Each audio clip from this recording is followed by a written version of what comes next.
Çin'in Doğu Türkistan'da Uygur Türklerine ait mezarlıkları yıkıp yerine oyun parkı ve otopark yaptığı ortaya çıktı. İnsan hakları grupları Çin'in Uygur Türklerine ait tüm izleri ortadan kaldırmak amacıyla mezarlıkları ve önemli tarihi eserleri yıktığını açıkladı. Politika ve terörle ilgisi olmayan Müslüman Uygur Türklerinin canlısına ve ölüsüne yapılan zulüm karşısında ise etkin bir tepki gösterilmiyor.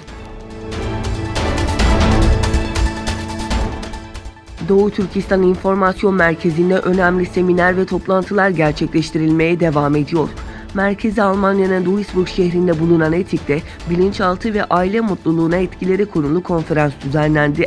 Kadınların yoğun ilgi gösterdiği toplantıda aile danışmanı Asiye Türkan, yetim çocukların geleceği ve Doğu Türkistan meselesini ele aldı.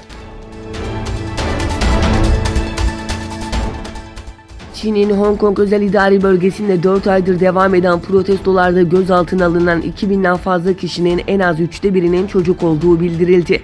Hong Kong Özel İdari Bölge Genel Sekreteri düzenlediği basın toplantısında Haziran ayından bu yana süren protestolarda bugüne kadar 2379 kişinin gözaltına alındığını açıkladı.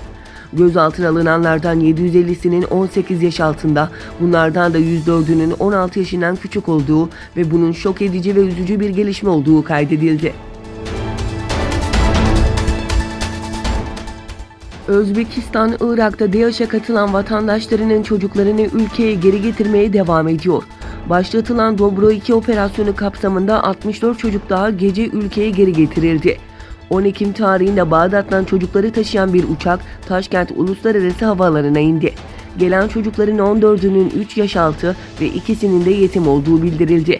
Özbekistan'da oluşturulan çalışma grubu, Irak'ta 10 ile 20 yıl hapis ya da yabancı vatandaşların barışını ve sükunetini tehdit ettiği için ömür boyu hapis cezasına çarptırılan DAEŞ üyesi Özbekistanlı kadınlarla görüşmelerde bulundu. Onlardan çocuklarının Özbekistan'a geri getirilmesi konusunda onay alındı. Pentagon, Suudi Arabistan'a 2 savaş uçağı filosu, 2 Patriot füze bataryası, 1 hava seferi filosu ve 1 savunma sistemi gönderilmesine onay verdi. ABD Savunma Bakanlığı, İran tehdidine işaret ederek Suudi Arabistan'a yeni hava unsurları, Patriot bataryaları ve bir terminal yüksek irtifa alan savunma sistemi göndereceğini açıkladı.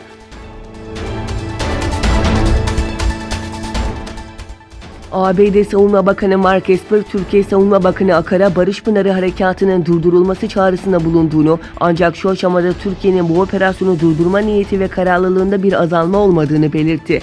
Bakan Esper, Genelkurmay Başkanı Orgeneral Mark Milley ile düzenlediği basın toplantısında, Türkiye'nin Suriye'nin kuzeyine tek taraflı olarak müdahale etmesine karşıyız ve bu konuda derin hayal kırıklığı içindeyiz. Bu operasyon Suriye Demokratik Güçleri ortaklarımızı tehlikeye atıyor, DAEŞ hapishanelerinin güvenliğini tehlikeye atıyor ve bölgeyi daha da istikrarsızlaştıracak dedi.